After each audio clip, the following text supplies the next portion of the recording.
Reciban un cordial saludo de parte del grupo número 6 de la Maestría en Derechos Humanos de la Universidad Estatal de Milagro, UNEMI, programa orientado al estudio crítico y riguroso de la protección y garantía de los derechos humanos en el marco del Estado constitucional y del sistema interamericano. El presente video académico se desarrollará el estudio del bloque convencionalidad y control de convencionalidad, concebidos como ejes esenciales del sistema interamericano de protección de los derechos humanos. En este momento abordaré en primera instancia el bloque de convencionalidad, un concepto clave dentro del derecho constitucional y del sistema internacional de derechos humanos. Este principio busca asegurar que los derechos humanos reconocidos en los tratados internacionales ratificados por el Estado sean respetados y aplicados de manera efectiva junto con la Constitución y, a su vez, las leyes nacionales. Su importancia radica en que fortalece la protección de la dignidad humana y limita posibles abusos del poder estatal.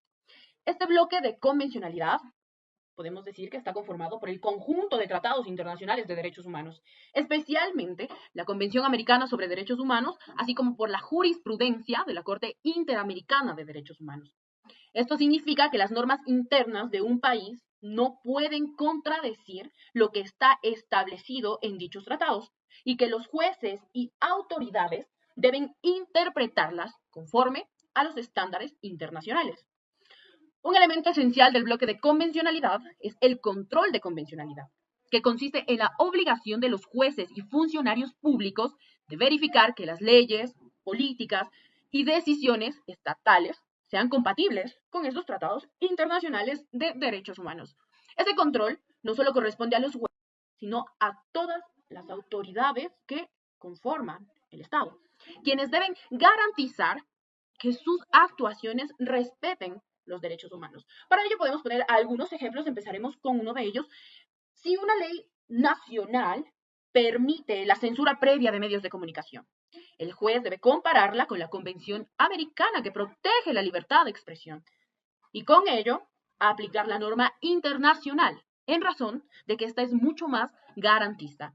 El bloque de convencionalidad por ello es importante porque fortalece la protección de los derechos humanos, garantiza coherencia entre el derecho interno y el derecho internacional y, sobre todo, obliga al Estado a cumplir sus compromisos internacionales. Además, contribuye a una justicia más equitativa y orientada al respeto de la dignidad humana. Por otro lado, tenemos un ejemplo de violencia de género. Si una mujer víctima de violencia de género no recibe una investigación adecuada, el juez debe aplicar la Convención de Belén do Pará, garantizando protección y sanción efectiva al agresor. Podemos irnos también con las personas privadas de libertad.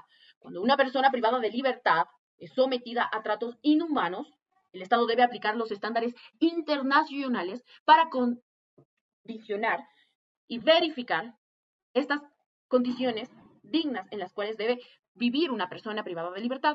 Por otro lado, el derecho de los niños.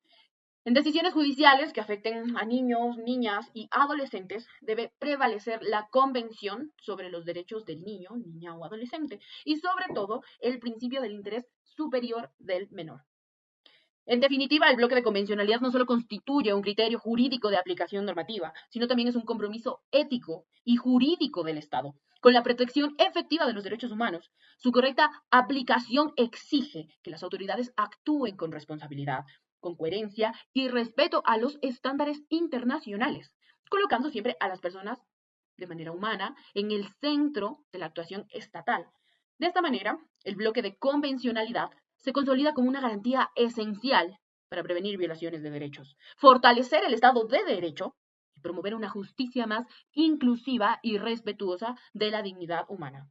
Por ello considero que es una herramienta jurídica fundamental, la cual permite armonizar el derecho interno, como ya lo habíamos mencionado, con el derecho internacional de los derechos humanos y su aplicación asegura que el Estado actúe conforme a estos estándares internacionales y que las personas sepan y cuenten con ello con una protección efectiva de sus derechos, de que estén seguras de que existe justicia.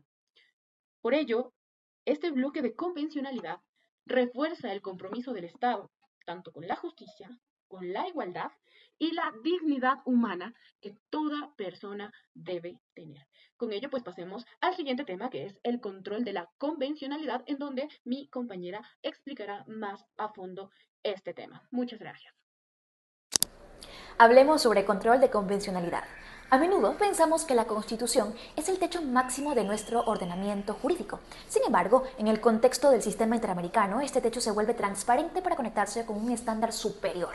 ¿Qué sucede cuando una ley nacional, incluso si es constitucional, vulnera los derechos humanos reconocidos internacionalmente? Aquí es donde entra en juego el control de convencionalidad. ¿Pero qué es exactamente? Es la obligación que tienen las autoridades internas, principalmente los jueces, pero no exclusivamente ellos, de verificar que las normas y actos nacionales sean compatibles y compatibles con la Convención Americana sobre los Derechos Humanos y la interpretación que de ella hace la Corte Interamericana. Como estudiosos de los sistemas internacionales, sabemos que este concepto no nació de un tratado, sino de la jurisprudencia. Vamos a identificar 3 hitos fundamentales. El primero es el origen doctrinario en el caso Mirna Mac versus Guatemala. El juez Sergio García Ramírez introdujo el término en su voto razonado, comparándolo con el control de constitucionalidad. El segundo es el nacimiento oficial. En el caso de Almanacid versus Chile, la Corte, también por primera vez en el Poder Judicial, debe ejercer este control para evitar que las leyes internas impidan el cumplimiento de las obligaciones internacionales. El tercer hito es la expansión de oficio en el caso de trabajadores cesados del Congreso versus Perú. La Corte aclaró que este control debe ejercerse ex oficio, es decir, por iniciativa del juez, sin que las partes tengan que solicitarlo expresamente. Es vital entender que el control de convencionalidad tiene 2 dimensiones, la dimensión externa y la dimensión interna. En la externa, realizada por la propia Corte Interamericana de los Derechos Humanos, mientras que la dimensión interna es realizada por los operadores locales. Y aquí quiero hacer un paréntesis importante porque no solamente hablamos sobre los jueces, hablamos también acerca de toda autoridad pública, incluidos fiscales, defensores e incluso órganos administrativos deben velar por los derechos humanos que no se vean mermados por normas internas. Si aterrizamos este concepto en el Ecuador, nos encontramos en un escenario privilegiado, pues nuestra Constitución del 2008, en sus artículos 424 y 425, rompe con la pirámide rígida de Kelsen para dar paso a lo que llamamos el bloque de constitucionalidad. Una opción académica es un mandato. La Corte Constitucional ha señalado en reiterada jurisprudencia que las sentencias de la Corte Interamericana de los Derechos Humanos son parte integrante de nuestro ordenamiento. Esto significa que un juez en Quito, Guayaquil o Cuenca, donde sea que esté, ante una norma que restrinja los derechos, tiene el deber de aplicar el estándar interamericano de forma directa, garantizando que la justicia nacional sea el primer muro de contención contra la arbitrariedad. Ecuador ha tenido una relación intensa con el sistema interamericano. Casos como Guzmán Albarracín y otros versus Ecuador sobre la violencia sexual en el ámbito educativo han obligado a nuestras instituciones a ejercer un control de convencionalidad preventivo y correctivo. Un punto crítico que deberíamos analizar es el principio de favorabilidad y la aplicación directa. El juez ecuatoriano, al encontrarse con una norma del Código Orgánico Integral Penal restrictiva frente a un estándar de la Corte Interamericana de los Derechos Humanos, tiene el deber de preferir el estándar internacional. Esto es lo que llamamos constitucionalización del derecho internacional en el foro, dentro como tal. Una vez comprendidos los conceptos de bloque de convencionalidad y control de convencionalidad, resulta fundamental analizar su aplicación práctica, su respaldo jurisprudencial y los principales desafíos que enfrenta su implementación en los ordenamientos jurídicos nacionales. Estas figuras no deben entenderse únicamente como construcciones teóricas, sino como herramientas efectivas de protección de los derechos humanos. El control de convencionalidad implica la obligación de toda autoridad pública, judicial o administrativa de verificar que las normas, actos y prácticas internas sean compatibles con la Convención Americana sobre Derechos Humanos y la jurisprudencia de la Corte Interamericana. En términos prácticos, este control se ejerce mediante 4 pasos. El primero, identificar el derecho humano involucrado. Segundo, analizar si una norma interna puede afectar ese derecho. Tercero, interpretar el derecho interno conforme a los estándares interamericanos. Y cuarto, inaplicar la norma interna cuando resulte incompatible. De esta manera, el control de convencionalidad se convierte en un mecanismo preventivo orientado a garantizar la tutela efectiva de los derechos humanos desde el ámbito interno. La Corte Interamericana ha desarrollado de forma progresiva el control de convencionalidad. En el caso Almonacid Arellano versus Chile, estableció que los jueces nacionales deben ejercer de oficio, aun cuando no sea solicitado por las partes.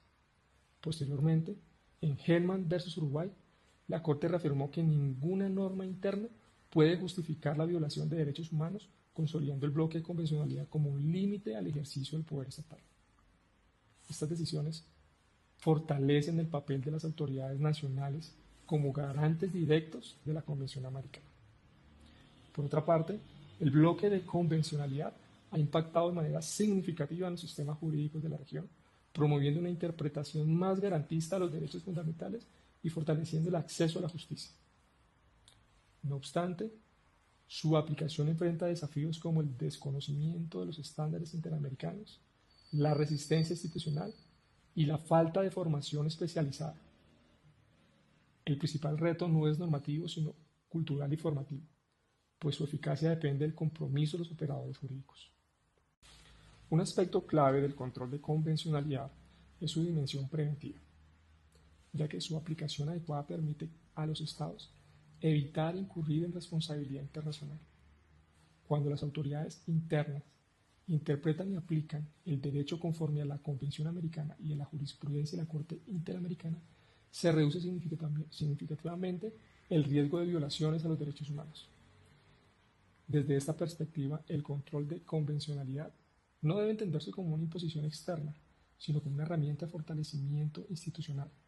Su ejercicio oportuno contribuye a que los conflictos se resuelvan en el ámbito interno sin necesidad de acudir al sistema interamericano.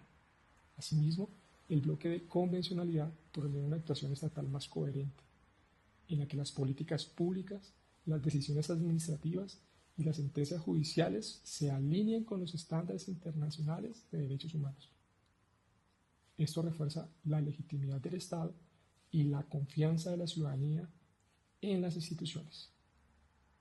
En consecuencia, la aplicación efectiva del control de convencionalidad no solo protege a las personas frente a posibles abusos, sino que consolida un modelo de Estado comprometido con la dignidad humana y el respeto pleno de los derechos fundamentales. Es importante resaltar que son dos mecanismos cruciales dentro del proceso de protección de derechos fundamentales y del derecho internacional.